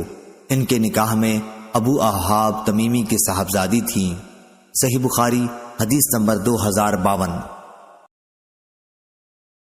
امام مالک رحمہ اللہ نے بیان کیا، ان سے ابن شہاب نے، ان سے عروہ بن زبیر رضی اللہ عنہ نے اور ان سے عائشہ رضی اللہ عنہا نے بیان کیا کہ عتبہ بن ابی وقاص کافر نے اپنے بھائی سعد بن ابی وقاص رضی اللہ عنہ مسلمان کو مرتے وقت وصیت کی تھی کہ زما کی باندی کا لڑکا میرا ہے، اس لیے اسے تم اپنے قبضے میں لے لینا۔ عائشہ رضی اللہ عنہا نے کہا کہ فتح مکہ کے سال سعد بن ابی وقاص رضی اللہ عنہ نے اسے لے لیا اور کہا کہ یہ میرے بھائی کا لڑکا ہے اور وہ اس کے متعلق مجھے وصیت کر گئے ہیں، لیکن عبد بن زماں نے اٹھ کر کہا کہ میرے باپ کی لونڈی کا بچہ ہے، میرے باپ کے بستر پر پیدا ہوا ہے۔ آخر دونوں یہ مقدمہ نبی کریم صلی اللہ علیہ وسلم کی خدمت میں لے گئے۔ سعد رضی اللہ عنہ نے عرض کیا، یا رسول اللہ صلی اللہ علیہ وسلم، یہ میرے بھائی کا لڑکا ہے اور مجھے اس کی انہوں نے وصیت کی تھی۔ اور عبد بن زماں نے عرض کیا، یہ میرا بھائی ہے اور میرے باپ کی لونڈی کا لڑکا ہے، انہی کے بستر پر اس کی پیدائش ہوئی تھی۔ اس پر رسول اللہ صلی اللہ علیہ وسلم نے فرمایا، عبد بن زماں، لڑکا تو تمہارے ہی ساتھ رہے گا۔ اس کے بعد فرمایا، بچہ اسی کا ہوتا ہے جو جائز شوہر یا مالک ہو، جس کے بستر پر وہ پیدا ہوا ہو، اور حرام کار کے حصے میں پتھروں کی سزا ہے۔ پھر سودا بنت زماں رضی اللہ عنہا سے، جو آن حضرت صلی اللہ علیہ وسلم کی بیوی تھی، فرمایا کہ اس لڑکے سے پردہ کیا کر، کیونکہ آپ نے عتبہ کی شباہت اس لڑکے میں محسوس کر لی تھی۔ اس کے بعد اس لڑکے نے سودا رضی اللہ عنہا کو کبھی نہ دیکھا، یہاں تک کہ وہ اللہ تعالیٰ سے جا ملا۔ صحیح بخاری حدیث نمبر 2053۔ عبداللہ بن ابی سفر نے خبر دی، انہیں شعبی نے، ان سے عدی بن حاتم رضی اللہ عنہ نے بیان کیا کہ میں نے رسول اللہ صلی اللہ علیہ وسلم سے معراض تیر کے شکار کے متعلق پوچھا تو آپ صلی اللہ علیہ وسلم نے فرمایا کہ اگر اس کی دھار کی طرف سے لگے تو کھا، اگر چوڑائی سے لگے تو مت کھا، کیونکہ وہ مردار ہے۔ میں نے عرض کیا، یا رسول اللہ صلی اللہ علیہ وسلم، میں اپنا کتا شکار کے لیے چھوڑتا ہوں، بسم اللہ پڑھ لیتا ہوں، پھر اس کے ساتھ مجھے ایک ایسا کتا اور ملتا ہے جس پر میں نے بسم اللہ نہیں پڑھی ہے، میں یہ فیصلہ نہیں کر پاتا کہ دونوں میں کون سے کتے نے شکار پکڑا۔ آپ صلی اللہ علیہ وسلم نے فرمایا ایسے شکار کا گوشت نہ کھا، کیونکہ تو نے بسم اللہ تو اپنے کتے کے لیے پڑھی ہے، دوسرے کے لیے تو نہیں پڑھی۔ صحیح بخاری حدیث نمبر 2054۔ سفیان ثوری نے بیان کیا، ان سے منصور نے، ان سے طلحہ بن مصرف نے، ان سے انس رضی اللہ عنہ نے کہ نبی کریم صلی اللہ علیہ وسلم ایک گری ہوئی کھجور پر گزرے تو آپ صلی اللہ علیہ وسلم نے فرمایا کہ اس کے صدقہ ہونے کا شبہ نہ ہوتا تو میں اسے کھا لیتا۔ اور حمام بن منبع نے ابو ہریرہ رضی اللہ عنہ سے بیان کیا کہ نبی کریم صلی اللہ علیہ وسلم نے فرمایا میں اپنے بستر پر پڑی ہوئی ایک کھجور پاتا ہوں۔ صحیح بخاری حدیث نمبر 2055۔ عبداللہ بن زید مازنی رضی اللہ عنہ نے بیان کیا کہ نبی کریم صلی اللہ علیہ وسلم کے سامنے ایک ایسے شخص کا ذکر آیا جسے نماز میں کچھ شبہ ہوا نکلنے کا ہو جاتا ہے، آیا اسے نماز توڑ دینی چاہیے؟ فرمایا کہ نہیں، جب تک وہ آواز نہ سن لے یا بدبو نہ محسوس کر لے اس وقت تک نماز نہ توڑے۔ ابن ابی حذفہ نے ظاہری سے بیان کیا ایسے شخص پر وضو واجب نہیں جب تک حدث کی بدبو نہ محسوس کرے یا آواز نہ سن لے۔ صحیح بخاری حدیث نمبر 2056۔ ہشام بن عروہ نے بیان کیا اور ان سے ان کے والد عروہ بن زبیر نے اور ان سے عائشہ رضی اللہ عنہا نے کہ کچھ لوگوں نے عرض کیا یا رسول اللہ صلی اللہ علیہ وسلم بہت سے لوگ ہمارے یہاں گوشت لاتے ہیں، ہمیں یہ معلوم نہیں کہ اللہ کا نام انہوں نے ذبح کے وقت لیا تھا یا نہیں۔ اس پر رسول اللہ صلی اللہ علیہ وسلم نے فرمایا کہ تم بسم اللہ پڑھ کے اسے کھا لیا کرو۔ صحیح بخاری حدیث نمبر 2057۔ جابر رضی اللہ عنہ نے بیان کیا کہ ہم رسول اللہ صلی اللہ علیہ وسلم کے ساتھ جمعے کی نماز پڑھ رہے تھے، یعنی خطبہ سن رہے تھے کہ ملک شام سے کچھ اونٹ کھانے کا سامان تجارت لے کر آئے۔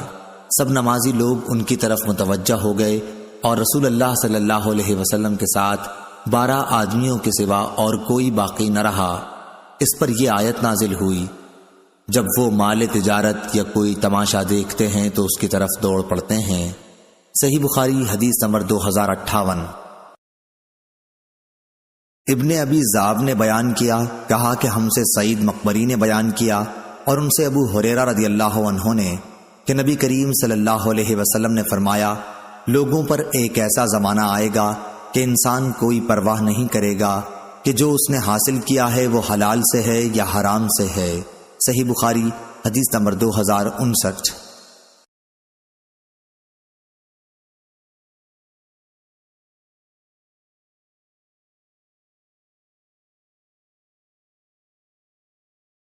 عطا بن نبی رباح نے خبر دی، انہیں عبید بن عمیر نے کہ ابو موسیٰ اشعری رضی اللہ عنہ نے عمر بن خطاب رضی اللہ عنہ سے ملنے کی اجازت چاہی، لیکن اجازت نہیں ملی۔ غالباً آپ اس وقت کام میں مشغول تھے، اس لیے ابو موسیٰ رضی اللہ عنہ واپس لوٹ گئے۔ پھر عمر رضی اللہ عنہ فارغ ہوئے تو فرمایا کیا میں نے عبداللہ بن قیس ابو موسیٰ رضی اللہ عنہ کی آواز سنی تھی؟ انہیں اندر آنے کی اجازت دے دو۔ کہا گیا وہ تو لوٹ کر چلے گئے، تو عمر رضی اللہ عنہ نے انہیں بلا لیا۔ ابو موسیٰ رضی اللہ عنہ نے کہا کہ ہمیں اسی کا حکم حضرت صلی اللہ علیہ وسلم سے تھا کہ 3 مرتبہ اجازت چاہنے پر اگر اندر جانے کی اجازت نہ ملے تو واپس لوٹ جانا چاہیے۔ اس پر عمر رضی اللہ عنہ نے فرمایا اس حدیث پر کوئی گواہ لاؤ۔ ابو موسیٰ رضی اللہ عنہ انصار کی مجلس میں گئے اور ان سے اس حدیث کے متعلق پوچھا کہ کیا کسی نے اسے حضرت صلی اللہ علیہ وسلم سے سنا ہے؟ ان لوگوں نے کہا کہ اس کی گواہی تو تمہارے ساتھ وہ دے گا جو ہم سب میں بہت ہی کم عمر ہے۔ وہ ابو سعید خدری رضی اللہ عنہ کو اپنے ساتھ لے گئے۔ عمر رضی اللہ عنہ نے یہ سن کر فرمایا کہ نبی کریم صلی اللہ علیہ وسلم کا ایک حکم مجھ سے پوشیدہ رہ گیا، افسوس کہ مجھے بازاروں کی خرید و فروخت نے مشغول رکھا۔ آپ کی مراد تجارت سے تھی۔ صحیح بخاری حدیث نمبر 2062۔ جعفر بن ربیعہ نے بیان کیا، ان سے عبد الرحمن بن حرمز نے اور ان سے ابو ہریرہ رضی اللہ عنہ نے کہ رسول اللہ صلی اللہ علیہ وسلم نے بنی اسرائیل کے ایک شخص کا ذکر کیا جس نے سمندر کا سفر کیا تھا اور اپنی ضرورت پوری کی تھی۔ پھر پوری حدیث بیان کی جو کتاب الکفالہ میں آئے گی۔ صحیح بخاری حدیث نمبر 2063۔ جابر رضی اللہ عنہ نے بیان کیا کہ تجارتی اونٹوں کا قافلہ آیا۔ ہم اس وقت نبی کریم صلی اللہ علیہ وسلم کے ساتھ جمعے کے خطبے میں شریک تھے۔ 12 صحابہ رضی اللہ عنہم کے سوا باقی تمام حضرات ادھر چلے گئے۔ اس پر یہ آیت اتری کہ جب سوداگری یا تماشا دیکھتے ہیں تو اس کی طرف دوڑ پڑتے ہیں اور آپ کو کھڑا چھوڑ دیتے ہیں۔ صحیح بخاری حدیث نمبر 2064۔ جریر نے بیان کیا، ان سے منصور نے، ان سے ابو وائل نے، ان سے مسروق نے اور ان سے ام المومنین حضرت عائشہ رضی اللہ عنہا نے بیان کیا کہ نبی کریم صلی اللہ علیہ وسلم نے فرمایا، جب عورت اپنے گھر کا کھانا، غلہ وغیرہ بشرطے کہ گھر بگاڑنے کی نیت نہ ہو خرچ کرے تو اسے خرچ کرنے کا ثواب ملتا ہے، اور اس کے شوہر کو کمانے کا اور خزانچی کو بھی ایسا ہی ثواب ملتا ہے۔ ایک کا ثواب دوسرے کے ثواب کو کم نہیں کرتا۔ صحیح بخاری حدیث نمبر 2065۔ حمام نے بیان کیا، انہوں نے ابو ہریرہ رضی اللہ عنہ سے سنا کہ رسول اللہ صلی اللہ علیہ وسلم نے فرمایا، اگر عورت اپنے شوہر کی کمائی اس کی اجازت کے بغیر بھی اللہ کے راستے میں خرچ کرتی ہے تو اسے آدھا ثواب ملتا ہے۔ صحیح بخاری حدیث نمبر 2066۔ انس بن مالک رضی اللہ عنہ نے بیان کیا کہ میں نے سنا رسول اللہ صلی اللہ علیہ وسلم فرما رہے تھے کہ جو شخص اپنی روزی میں کشادگی چاہتا ہو یا عمر کی درازی چاہتا ہو تو اسے چاہیے کہ صلہ رحمی کرے۔ صحیح بخاری حدیث نمبر 2067۔ آمش نے بیان کیا کہ ابراہیم نخعی کی مجلس میں ہم نے ادھار لین دین میں سامان گروی رکھنے کا ذکر کیا تو انہوں نے کہا کہ مجھ سے اسود نے عائشہ رضی اللہ عنہا سے بیان کیا کہ نبی کریم صلی اللہ علیہ وسلم نے ایک یہودی سے کچھ غلہ ایک مدت مقرر کر کے ادھار خریدا اور اپنی لوہے کی ایک زرہ اس کے پاس گروی رکھی۔ صحیح بخاری حدیث نمبر 2068۔ قتادہ نے بیان کیا، ان سے انس رضی اللہ عنہ نے، دوسری سند اور مجھ سے محمد بن عبداللہ بن ہوشب نے بیان کیا، کہا کہ ہم سے اسبات ابو السعی بصری نے، کہا کہ ہم سے ہشام دستوائی نے، انہوں نے قتادہ سے، انہوں نے انس رضی اللہ عنہ سے کہ وہ نبی کریم صلی اللہ علیہ وسلم کی خدمت میں جو کی روٹی اور بدبودار چربی سالن کے طور پر لے گئے۔ حضرت صلی اللہ علیہ وسلم نے اس وقت اپنی زرہ مدینے میں ایک یہودی کے یہاں گروی رکھی تھی اور اس سے اپنے گھر والوں کے لیے جو قرض لیا تھا۔ میں نے خود آپ صلی اللہ علیہ وسلم کو یہ فرماتے سنا کہ محمد صلی اللہ علیہ وسلم کے گھرانے میں کوئی شام ایسی نہیں آئی جس میں ان کے پاس 1 سا گیہوں یا 1 سا کوئی غلہ موجود رہا ہو، حالانکہ آپ صلی اللہ علیہ وسلم کی گھر والیوں کی تعداد 9 تھی۔ صحیح بخاری حدیث نمبر 2069۔ عروہ بن زبیر رضی اللہ عنہ نے کہا کہ حضرت عائشہ رضی اللہ عنہ نے کہا کہ جب حضرت ابو بکر رضی اللہ عنہ خلیفہ ہوئے تو فرمایا، میری قوم جانتی ہے کہ میرا تجارتی کاروبار میرے گھر والوں کی گزران کے لیے کافی رہا ہے، لیکن اب میں مسلمانوں کے کام میں مشغول ہو گیا ہوں، اس لیے آل ابو بکر اب بیت المال میں سے کھائے گی اور ابو بکر مسلمانوں کا مال تجارت بڑھاتا رہے گا۔ صحیح بخاری حدیث نمبر 2070۔ ابو الاسود نے بیان کیا، ان سے عروہ نے کہ حضرت عائشہ رضی اللہ عنہا نے فرمایا، رسول اللہ صلی اللہ علیہ وسلم کے صحابہ رضی اللہ عنہم اپنے کام اپنے ہی ہاتھوں سے کیا کرتے تھے اور زیادہ محنت و مشقت کی وجہ سے ان کے جسم سے پسینے کی بو آ جاتی تھی، اس لیے ان سے کہا گیا کہ اگر تم غسل کر لیا کرو تو بہتر ہوگا۔ اس کی روایت حمام نے اپنے والد سے اور انہوں نے اپنے باپ سے اور انہوں نے عائشہ رضی اللہ عنہا سے کی ہے۔ صحیح بخاری حدیث نمبر 2071۔ سور نے خبر دی، انہیں خالد بن معدان نے اور انہیں مقدام رضی اللہ عنہ نے کہ رسول اللہ صلی اللہ علیہ وسلم نے فرمایا، کسی انسان نے اس شخص سے بہتر روزی نہیں کھائی جو خود اپنے ہاتھوں سے کما کر کھاتا ہے۔ اللہ کے نبی داؤد علیہ السلام بھی اپنے ہاتھ سے کام کر کے روزی کھایا کرتے تھے۔ صحیح بخاری حدیث نمبر 2072۔ معمر نے خبر دی، انہیں حمام بن منبع نے ان سے ابو ہریرہ رضی اللہ عنہ نے بیان کیا اور ان سے نبی کریم صلی اللہ علیہ وسلم نے کہ داؤد علیہ السلام صرف اپنے ہاتھ کی کمائی سے کھایا کرتے تھے۔ صحیح بخاری حدیث نمبر 2073۔ لیث بن سعد نے بیان کیا، ان سے عقیل نے، ان سے ابن شہاب نے، ان سے عبد الرحمن بن عوف رضی اللہ عنہ کے غلام ابی عبید نے، انہوں نے ابو ہریرہ رضی اللہ عنہ کو یہ کہتے سنا کہ رسول اللہ صلی اللہ علیہ وسلم نے فرمایا، وہ شخص جو لکڑی کا گٹھا اپنی پیٹھ پر لاد کر لائے اس سے بہتر ہے جو کسی کے سامنے ہاتھ پھیلائے، چاہے وہ اسے کچھ دے دے یا نہ دے۔ صحیح بخاری حدیث نمبر 2074۔ ہشام بن عروہ نے بیان کیا، ان سے ان کے والد نے اور ان سے زبیر بن عوام رضی اللہ عنہ نے بیان کیا کہ نبی کریم صلی اللہ علیہ وسلم نے فرمایا، اگر کوئی اپنی رسیوں کو سنبھالے اور ان میں لکڑی باندھ کر لائے تو وہ اس سے بہتر ہے جو لوگوں سے مانگتا پھرتا ہے۔ صحیح بخاری حدیث نمبر 2075۔ محمد بن منقدر نے بیان کیا اور ان سے جابر بن عبداللہ انصاری رضی اللہ عنہ نے کہ رسول اللہ صلی اللہ علیہ وسلم نے فرمایا، اللہ تعالیٰ ایسے شخص پر رحم کرے جو بیچتے وقت اور خریدتے وقت اور تقاضا کرتے وقت فیاضی اور نرمی سے کام لیتا ہے۔ صحیح بخاری حدیث نمبر 2076۔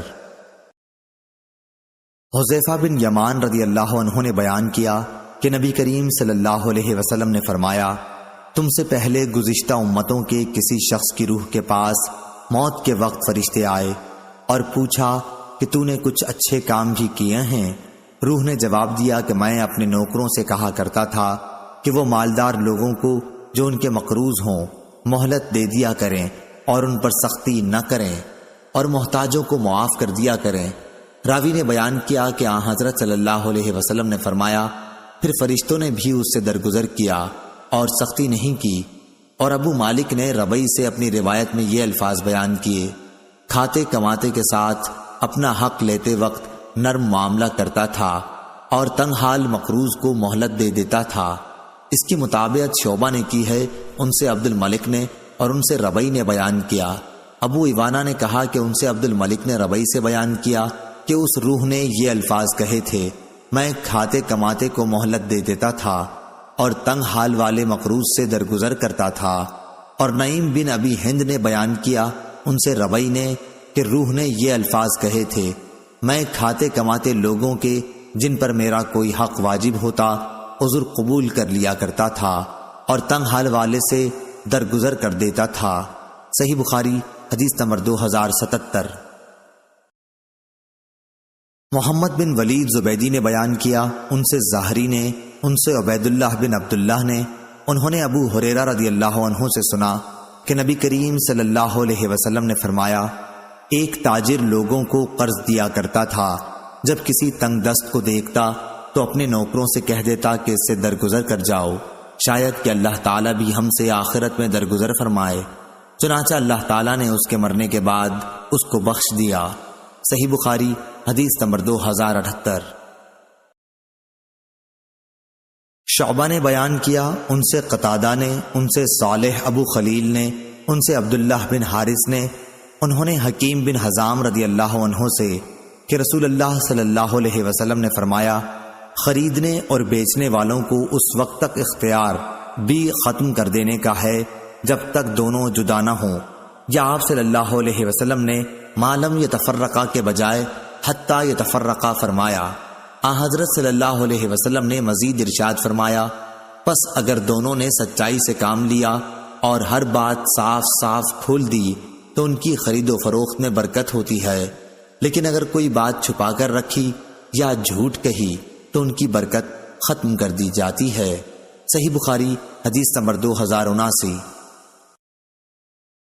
ابو سعید رضی اللہ عنہ نے بیان کیا کہ ہمیں نبی کریم صلی اللہ علیہ وسلم کی طرف سے مختلف قسم کی کھجوریں ایک ساتھ ملا کرتی تھیں اور ہم 2 سا کھجور 1 سا کے بدلے میں بیچ دیا کرتے تھے۔ اس پر نبی کریم صلی اللہ علیہ وسلم نے فرمایا کہ 2 سا 1 سا کے بدلے میں نہ بیچی جائے اور نہ 2 درہم 1 درہم کے بدلے میں بیچے جائیں۔ صحیح بخاری حدیث نمبر 2080۔ شفیق نے بیان کیا اور ان سے ابو مسعود رضی اللہ عنہ نے کہ انصار میں سے ایک صحابی جن کی کنیت ابو شعیب رضی اللہ عنہ تھی تشریف لائے اور اپنے غلام سے جو قصاب تھا فرمایا کہ میرے لیے اتنا کھانا تیار کر جو 5 آدمیوں کے لیے کافی ہو۔ میں نے نبی کریم صلی اللہ علیہ وسلم کی اور آپ صلی اللہ علیہ وسلم کے ساتھ اور 4 آدمیوں کی دعوت کا ارادہ کیا، کیونکہ میں نے آپ کے چہرہ مبارک پر بھوک کا اثر نمایاں دیکھا ہے۔ چنانچہ انہوں نے حضرت صلی اللہ علیہ وسلم کو بلایا۔ آپ صلی اللہ علیہ وسلم کے ساتھ ایک اور صاحب بھی آ گئے۔ نبی کریم صلی اللہ علیہ وسلم نے فرمایا کہ ہمارے ساتھ ایک اور صاحب زائد آ گئے ہیں، اگر آپ چاہیں تو انہیں بھی اجازت دے سکتے ہیں اور اگر چاہیں تو واپس کر سکتے ہیں۔ انہوں نے کہا کہ نہیں، بلکہ میں انہیں بھی اجازت دیتا ہوں۔ صحیح بخاری حدیث نمبر 2081۔ شعبہ نے بیان کیا، کہا کہ ہم سے قتادہ نے کہا کہ میں نے ابو خلیل سے سنا، وہ عبداللہ بن حارث سے نقل کرتے تھے اور وہ حکیم بن حزام رضی اللہ عنہ سے کہ نبی کریم صلی اللہ علیہ وسلم نے فرمایا خرید و فروخت کرنے والوں کو اختیار ہے جب تک وہ ایک دوسرے سے جدا نہ ہوں کہ بھی فسخ کر دیں یا رکھیں، یا آپ صلی اللہ علیہ وسلم نے ما لم یتفرقا کے بجائے حتی یتفرقا فرمایا۔ پس اگر دونوں نے سچائی اختیار کی اور ہر بات کھول کھول کر بیان کی تو ان کی خرید و فروخت میں برکت ہوئی، اور اگر انہوں نے کچھ چھپائے رکھا یا جھوٹ بولا تو ان کے خرید و فروخت کی برکت ختم کر دی جائے گی۔ صحیح بخاری حدیث نمبر 2082۔ سعید مقبری نے بیان کیا اور ان سے ابو ہریرہ رضی اللہ عنہ نے کہ نبی کریم صلی اللہ علیہ وسلم نے فرمایا ایک زمانہ ایسا آئے گا کہ انسان اس کی پرواہ نہیں کرے گا کہ مال اس نے کہاں سے لیا، حلال طریقے سے یا حرام طریقے سے۔ صحیح بخاری حدیث نمبر 2083۔ شعبہ نے بیان کیا، ان سے منصور نے، ان سے ابو الزحا نے، ان سے مسروق نے اور ان سے عائشہ رضی اللہ عنہا نے بیان کیا کہ جب سورہ بقرہ کی آخری آیتیں الذین یاکلون الربا نازل ہوئیں تو نبی کریم صلی اللہ علیہ وسلم نے انہیں صحابہ رضی اللہ عنہم کو مسجد میں پڑھ کر سنایا۔ اس کے بعد ان پر شراب کی تجارت کو حرام کر دیا۔ صحیح بخاری حدیث نمبر 2084۔ ابو رجا بصری نے بیان کیا، ان سے سمرہ بن جندب رضی اللہ عنہ نے کہ نبی کریم صلی اللہ علیہ وسلم نے فرمایا رات خواب میں نے 2 آدمی دیکھے، وہ دونوں میرے پاس آئے اور مجھے بیت المقدس میں لے گئے، پھر ہم سب وہاں سے چلے یہاں تک کہ ہم ایک خون کی نہر پر آئے، وہاں نہر کے کنارے ایک شخص کھڑا ہوا تھا اور نہر کے بیچ میں بھی ایک شخص کھڑا تھا۔ نہر کے کنارے پر کھڑے ہونے والے کے سامنے پتھر پڑے ہوئے تھے، بیچ نہر والا آدمی آتا اور جو ہی وہ چاہتا کہ باہر نکل جائے فوراً ہی باہر والا شخص اس کے منہ پر پتھر کھینچ کر مارتا جو اسے وہیں لوٹا دیتا تھا جہاں وہ پہلے تھا۔ اسی طرح جب بھی وہ نکلنا چاہتا کنارے پر کھڑا ہوا شخص اس کے منہ پر پتھر کھینچ مارتا اور وہ جہاں تھا وہیں پھر لوٹ جاتا۔ میں نے اپنے ساتھیوں سے جو فرشتے تھے پوچھا کہ یہ کیا ہے، تو انہوں نے اس کا جواب دیا کہ نہر میں تم نے جس شخص کو دیکھا وہ سود کھانے والا انسان ہے۔ صحیح بخاری حدیث نمبر 2085۔ عون بن ابی جحیفہ نے بیان کیا کہ میں نے اپنے والد کو ایک پچنا لگانے والے غلام خریدتے دیکھا۔ میں نے یہ دیکھ کر ان سے اس کے متعلق پوچھا تو انہوں نے جواب دیا کہ نبی کریم صلی اللہ علیہ وسلم نے کتے کی قیمت لینے اور خون کی قیمت لینے سے منع فرمایا ہے۔ آپ صلی اللہ علیہ وسلم نے گودنے والی گدوانے والی کو گود لگوانے سے سود لینے والے اور سود دینے کو سود لینے یا دینے سے منع فرمایا اور تصویر بنانے والے پر لعنت بھیجی۔ صحیح بخاری حدیث نمبر 2086۔ لیث نے بیان کیا، ان سے یونس نے، ان سے ابن شہاب نے کہ سعید بن مسیب نے بیان کیا کہ ان سے ابو ہریرہ رضی اللہ عنہ نے بیان کیا کہ میں نے خود نبی کریم صلی اللہ علیہ وسلم کو یہ فرماتے سنا کہ سامان بیچتے وقت دکاندار کے قسم کھانے سے سامان تو جلدی بک جاتا ہے لیکن وہ قسم برکت کو مٹا دینے والی ہوتی ہے۔ صحیح بخاری حدیث نمبر 2087۔ عوام بن ہوشب نے خبر دی انہیں ابراہیم بن عبد الرحمن نے اور انہیں عبداللہ بن ابی اوفا رضی اللہ عنہ نے کہ بازار میں ایک شخص نے ایک سامان دکھا کر قسم کھائی کہ اس کی اتنی قیمت لگ چکی ہے، حالانکہ اس کی اتنی قیمت نہیں لگی تھی۔ اس قسم سے اس کا مقصد ایک مسلمان کو دھوکہ دینا تھا۔ اس پر یہ آیت اتری، جو لوگ اللہ کے عہد اور اپنی قسموں کو تھوڑی قیمت کے بدلے میں بیچتے ہیں۔ صحیح بخاری حدیث نمبر 2088۔ یونس نے خبر دی انہوں نے کہا کہ ہم سے ابن شہاب نے انہوں نے کہا کہ ہمیں زین العابدین علی بن حسین رضی اللہ عنہ نے خبر دی، انہیں حسین بن علی رضی اللہ عنہ نے خبر دی کہ علی رضی اللہ عنہ نے فرمایا کہ غنیمت کے مال میں سے میرے حصے میں ایک اونٹ آیا تھا اور ایک دوسرا اونٹ مجھے نبی کریم صلی اللہ علیہ وسلم نے خمس میں سے دیا تھا۔ پھر جب میرا ارادہ رسول اللہ صلی اللہ علیہ وسلم کی صاحبزادی فاطمہ رضی اللہ عنہا کی رخصتی کرا کے لانے کا ہوا تو میں نے بنی قنیقہ کے ایک سنار سے طے کیا کہ وہ میرے ساتھ چلے اور ہم دونوں مل کر ازخر گھاس جمع کر کے لائیں، کیونکہ میرا ارادہ تھا کہ اسے سناروں کے ہاتھ بیچ کر اپنی شادی کے ولیمے میں اس کی قیمت کو لگاؤں۔ صحیح بخاری حدیث نمبر 2089۔ خالد بن عبداللہ نے بیان کیا ان سے خالد نے، ان سے اکرمہ نے اور ان سے ابن عباس رضی اللہ عنہ نے کہ رسول اللہ صلی اللہ علیہ وسلم نے فرمایا، اللہ تعالیٰ نے مکے کو حرمت والا شہر قرار دیا ہے، یہ نہ مجھ سے پہلے کسی کے لیے حلال تھا اور نہ میرے بعد کسی کے لیے حلال ہوگا، میرے لیے بھی ایک دن چند لمحات کے لیے حلال ہوا تھا، سو اب اس کی نہ گھاس کاٹی جائے، نہ اس کے درخت کاٹے جائیں، نہ اس کے شکار بھگائے جائیں اور نہ اس میں کوئی گری ہوئی چیز اٹھائی جائے، صرف میرف یعنی گمشدہ چیز کو اصل مالک تک اعلان کے ذریعے پہنچانے والے کو اس کی اجازت ہے۔ عباس بن عبد المطلب رضی اللہ عنہ نے عرض کیا کہ ازخر کے لیے اجازت دے دیجیے کہ یہ ہمارے سناروں اور ہمارے گھروں کی چھتوں کے کام میں آتی ہے، تو آپ صلی اللہ علیہ وسلم نے ازخر کی اجازت دے دی۔ اکرمہ رضی اللہ عنہ نے کہا، یہ بھی معلوم ہے کہ حرم کے شکار کو بھگانے کا مطلب کیا ہے؟ اس کا مطلب یہ ہے کہ کسی درخت کے سائے تلے اگر وہ بیٹھا ہوا ہو تو تم سائے سے اسے ہٹا کر خود وہاں بیٹھ جاؤ۔ عبد الوہاب نے خالد سے اپنی روایت میں یہ الفاظ بیان کیے کہ ازخر ہمارے سناروں اور ہماری قبروں کے کام میں آتی ہے۔ صحیح بخاری حدیث نمبر 2090۔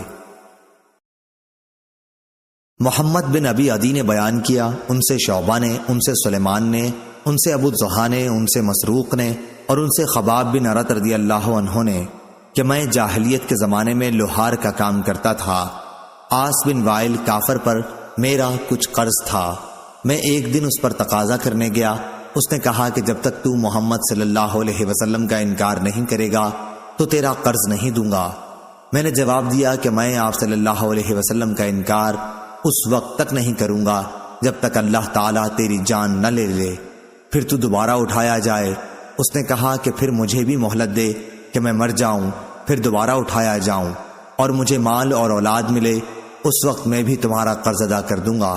اس پر آیت نازل ہوئی، کیا تم نے اس شخص کو دیکھا جس نے ہماری آیات کو نہ مانا اور کہا کہ آخرت میں مجھے مال اور دولت دی جائے گی؟ کیا اسے غیب کی خبر ہے یا اس نے اللہ تعالیٰ کے ہاں سے کوئی اقرار لے لیا ہے؟ صحیح بخاری حدیث نمبر 2091۔ اسحاق بن عبداللہ بن ابی طلحہ نے خبر دی انہوں نے انس بن مالک رضی اللہ عنہ کو یہ کہتے سنا کہ ایک درزی نے رسول اللہ صلی اللہ علیہ وسلم کو کھانے پر بلایا۔ انس بن مالک رضی اللہ عنہ نے کہا کہ میں بھی اس دعوت میں رسول اللہ صلی اللہ علیہ وسلم کے ساتھ گیا۔ اس درزی نے روٹی اور شوربہ جس میں کدو اور بھنا ہوا گوشت تھا رسول اللہ صلی اللہ علیہ وسلم کے سامنے پیش کر دیا۔ میں نے دیکھا کہ رسول اللہ صلی اللہ علیہ وسلم کدو کے قتلے پیالے میں تلاش کر رہے تھے۔ اسی دن سے میں بھی برابر کدو کو پسند کرتا ہوں کیونکہ یہ حضرت صلی اللہ علیہ وسلم کو پسند تھا۔ صحیح بخاری حدیث نمبر 2092۔ یعقوب بن عبد الرحمن نے بیان کیا ان سے ابو حازم نے کہا کہ میں نے سہل بن سعد رضی اللہ عنہ سے سنا، انہوں نے کہا کہ ایک عورت بردہ لے کر آئی۔ سہل رضی اللہ عنہ نے پوچھا، تمہیں معلوم بھی ہے بردہ کسے کہتے ہیں؟ کہا گیا جی ہاں، بردہ حاشیہ دار چادر کو کہتے ہیں۔ تو اس عورت نے کہا یا رسول اللہ صلی اللہ علیہ وسلم، میں نے خاص آپ کو پہنانے کے لیے یہ چادر اپنے ہاتھ سے بنی ہے۔ آپ صلی اللہ علیہ وسلم نے اسے لے لیا۔ آپ صلی اللہ علیہ وسلم کو اس کی ضرورت بھی تھی۔ پھر آپ باہر تشریف لائے تو آپ اسی چادر کو بطور ازار کے پہنے ہوئے تھے۔ حاضرین میں سے ایک صاحب بولے یا رسول اللہ صلی اللہ علیہ وسلم، یہ تو مجھے دے دیجئے۔ آپ نے فرمایا کہ اچھا لے لینا۔ اس کے بعد آپ مجلس میں تھوڑی دیر تک بیٹھے رہے، پھر واپس تشریف لے گئے۔ پھر ازار کو تہہ کر کے ان صاحب کے پاس بھجوا دیا۔ لوگوں نے کہا کہ تم نے آن حضرت صلی اللہ علیہ وسلم سے یہ ازار مانگ کر اچھا نہیں کیا، کیونکہ تمہیں معلوم ہے کہ آپ صلی اللہ علیہ وسلم کسی سائل کے سوال کو رد نہیں کیا کرتے ہیں۔ اس پر صحابی رضی اللہ عنہ نے کہا واللہ میں نے تو صرف اس لیے یہ چادر مانگی ہے کہ جب میں مروں تو یہ میرا کفن بنے۔ سہل رضی اللہ عنہ نے فرمایا کہ وہ چادر ہی ان کا کفن بنی۔ صحیح بخاری حدیث نمبر 2093۔ ابو حازم نے بیان کیا کہ کچھ لوگ سہل بن سعد سعدی رضی اللہ عنہ کے یہاں منبر نبوی کے متعلق پوچھنے آئے۔ انہوں نے بیان کیا کہ رسول اللہ صلی اللہ علیہ وسلم نے فلاں عورت کے یہاں، جن کا نام بھی سہل رضی اللہ عنہ نے لیا تھا، اپنا آدمی بھیجا کہ وہ اپنے بڑھئی غلام سے کہیں کہ میرے لیے کچھ لکڑیوں کو جوڑ کر منبر تیار کر دے، تاکہ لوگوں کو واعظ کرنے کے لیے میں اس پر بیٹھ جایا کروں۔ چنانچہ اس عورت نے اپنے غلام سے غابہ کے جھاؤ کی لکڑی کا منبر بنانے کے لیے کہا۔ پھر جب منبر تیار ہو گیا تو انہوں نے اسے آپ صلی اللہ علیہ وسلم کی خدمت میں بھیجا۔ وہ منبر آپ صلی اللہ علیہ وسلم کے حکم سے مسجد میں رکھا گیا اور آپ اس پر بیٹھے۔ صحیح بخاری حدیث نمبر 2094۔ عبد الواحد بن ایمن نے بیان کیا، ان سے ان کے والد نے اور ان سے جابر بن عبداللہ رضی اللہ عنہ نے کہ ایک انصاری عورت نے رسول کریم صلی اللہ علیہ وسلم سے عرض کیا یا رسول اللہ صلی اللہ علیہ وسلم، میں آپ کے لیے کوئی ایسی چیز کیوں نہ بنوا دوں جس پر آپ واعظ کے وقت بیٹھا کریں، کیونکہ میرے پاس ایک غلام بڑھئی ہے۔ آپ صلی اللہ علیہ وسلم نے فرمایا کہ اچھا تمہاری مرضی۔ راوی نے بیان کیا کہ پھر جب منبر آپ کے لیے اس نے تیار کیا تو جمعے کے دن جب آن حضرت صلی اللہ علیہ وسلم اس منبر پر بیٹھے تو اس کھجور کی لکڑی سے رونے کی آواز آنے لگی، جس پر ٹیک دے کر آپ پہلے خطبہ دیا کرتے تھے۔ ایسا معلوم ہوتا تھا کہ وہ پھٹ جائے گی۔ یہ دیکھ کر نبی کریم صلی اللہ علیہ وسلم منبر پر سے اترے اور اسے پکڑ کر سینے سے لگا لیا۔ اس وقت بھی وہ لکڑی اس چھوٹے بچے کی طرح سسکیاں بھر رہی تھی جسے چپ کرانے کی کوشش کی جاتی ہے۔ اس کے بعد وہ چپ ہو گئی۔ آن حضرت صلی اللہ علیہ وسلم نے فرمایا کہ اس کے رونے کی وجہ یہ تھی کہ یہ لکڑی خطبہ سنا کرتی تھی، اس لیے روئی۔ صحیح بخاری حدیث نمبر 2095۔ اعمش نے بیان کیا، ان سے ابراہیم نخعی نے، ان سے اسود بن یزید نے اور ان سے عائشہ رضی اللہ عنہا نے کہ رسول اللہ صلی اللہ علیہ وسلم نے ایک یہودی سے کچھ غلہ ادھار خریدا اور اپنی زرہ اس کے پاس گروی رکھوائی۔ صحیح بخاری حدیث نمبر 2096۔ جابر بن عبداللہ رضی اللہ عنہ نے بیان کیا کہ میں نبی کریم صلی اللہ علیہ وسلم کے ساتھ ایک غزوہ ذات الرقا یا تبوک میں تھا۔ میرا اونٹ تھک کر سست ہو گیا، اتنے میں میرے پاس نبی کریم صلی اللہ علیہ وسلم تشریف لائے اور فرمایا جابر، میں نے عرض کیا حضور میں حاضر ہوں۔ فرمایا کیا بات ہوئی؟ میں نے کہا میرا اونٹ تھک کر سست ہو گیا ہے، چلتا ہی نہیں، اس لیے میں پیچھے رہ گیا ہوں۔ پھر آپ صلی اللہ علیہ وسلم اپنی سواری سے اترے اور میرے اسی اونٹ کو ایک ٹیڑھے منہ کی لکڑی سے کھینچنے لگے، یعنی ہانکنے لگے، اور فرمایا کہ اب سوار ہو جا۔ چنانچہ میں سوار ہو گیا۔ اب تو یہ حال ہوا کہ مجھے اسے رسول اللہ صلی اللہ علیہ وسلم کے برابر پہنچنے سے روکنا پڑ جاتا تھا۔ آپ صلی اللہ علیہ وسلم نے دریافت فرمایا جابر، تو نے شادی بھی کر لی ہے؟ میں نے عرض کیا جی ہاں۔ دریافت فرمایا کسی کنواری لڑکی سے کی ہے یا بیوہ سے؟ میں نے عرض کیا کہ میں نے تو ایک بیوہ سے کر لی ہے۔ فرمایا کسی کنواری لڑکی سے کیوں نہ کی کہ تم بھی اس کے ساتھ کھیلتے اور وہ بھی تمہارے ساتھ کھیلتی۔ حضرت جابر رضی اللہ عنہ کنوارے تھے۔ میں نے عرض کیا کہ میری کئی بہنیں ہیں اور میری ماں کا انتقال ہو چکا ہے، اس لیے میں نے یہی پسند کیا کہ ایسی عورت سے شادی کروں جو انہیں جمع رکھے، ان کے کنگھا کرے اور ان کی نگرانی کرے۔ پھر آپ صلی اللہ علیہ وسلم نے فرمایا کہ اچھا، اب تم گھر پہنچ کر خیر و عافیت کے ساتھ خوب مزے اڑانا۔ اس کے بعد فرمایا، کیا تم اپنا اونٹ بیچو گے؟ میں نے کہا جی ہاں۔ چنانچہ آپ صلی اللہ علیہ وسلم نے ایک اوقیہ چاندی میں خرید لیا۔ رسول اللہ صلی اللہ علیہ وسلم مجھ سے پہلے ہی مدینہ پہنچ گئے تھے اور میں دوسرے دن صبح کو پہنچا۔ پھر ہم مسجد آئے تو حضرت صلی اللہ علیہ وسلم مسجد کے دروازے پر ملے۔ آپ صلی اللہ علیہ وسلم نے دریافت فرمایا، کیا ابھی آئے ہو؟ میں نے عرض کیا کہ جی ہاں۔ فرمایا، پھر اونٹ چھوڑ دے اور مسجد میں جا کے 2 رکعت نماز پڑھ۔ میں اندر گیا اور نماز پڑھی۔ اس کے بعد آپ صلی اللہ علیہ وسلم نے بلال رضی اللہ عنہ کو حکم دیا کہ میرے لیے 1 اوقیہ چاندی تول دے۔ انہوں نے 1 اوقیہ چاندی جھکتی ہوئی تول دی۔ میں پیٹھ موڑ کے چلا تو آپ صلی اللہ علیہ وسلم نے فرمایا کہ جابر کو ذرا بلاؤ۔ میں نے سوچا کہ شاید اب میرا اونٹ پھر مجھے واپس کریں گے، حالانکہ اس سے زیادہ ناگوار میرے لیے کوئی چیز نہیں تھی۔ چنانچہ آپ صلی اللہ علیہ وسلم نے یہی فرمایا کہ یہ اپنا اونٹ لے جا اور اس کی قیمت بھی تمہاری ہے۔ صحیح بخاری حدیث نمبر 2097۔ سفیان بن عیینہ نے بیان کیا، ان سے عمرو بن دینار نے اور ان سے ابن عباس رضی اللہ عنہ نے، کہ عکاز، مجنہ اور ذوالمجاز یہ سب زمانہ جاہلیت کے بازار تھے۔ جب اسلام آیا تو لوگوں نے ان میں تجارت کو گناہ سمجھا۔ اس پر اللہ تعالیٰ نے یہ آیت نازل کی، لیس علیکم جناح فی مواسم الحج۔ ابن عباس رضی اللہ عنہ نے اسی طرح قرأت کی ہے۔ صحیح بخاری حدیث نمبر 2098۔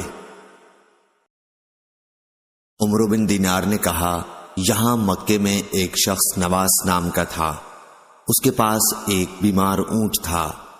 حضرت عبداللہ بن عمر رضی اللہ عنہ گئے اور اس کے شریک سے وہی اونٹ خرید لائے۔ وہ شخص آیا تو اس کے ساجی نے کہا کہ ہم نے تو وہ اونٹ بیچ دیا۔ اس نے پوچھا کہ کسے بیچا؟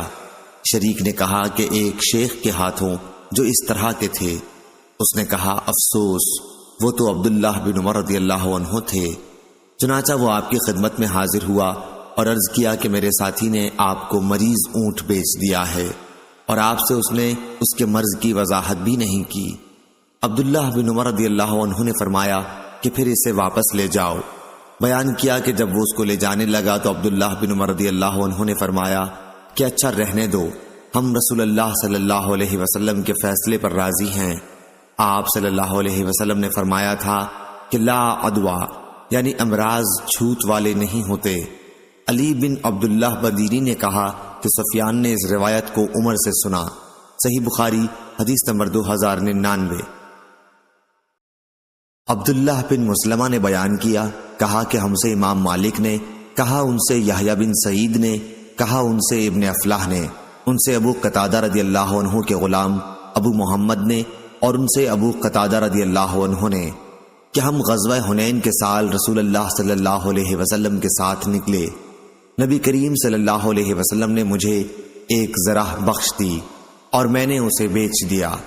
پھر میں نے اس کی قیمت سے قبیلہ بنی سلمہ میں ایک باغ خرید لیا۔ یہ پہلی جائیداد تھی جسے میں نے اسلام لانے کے بعد حاصل کیا۔ صحیح بخاری حدیث نمبر 2100۔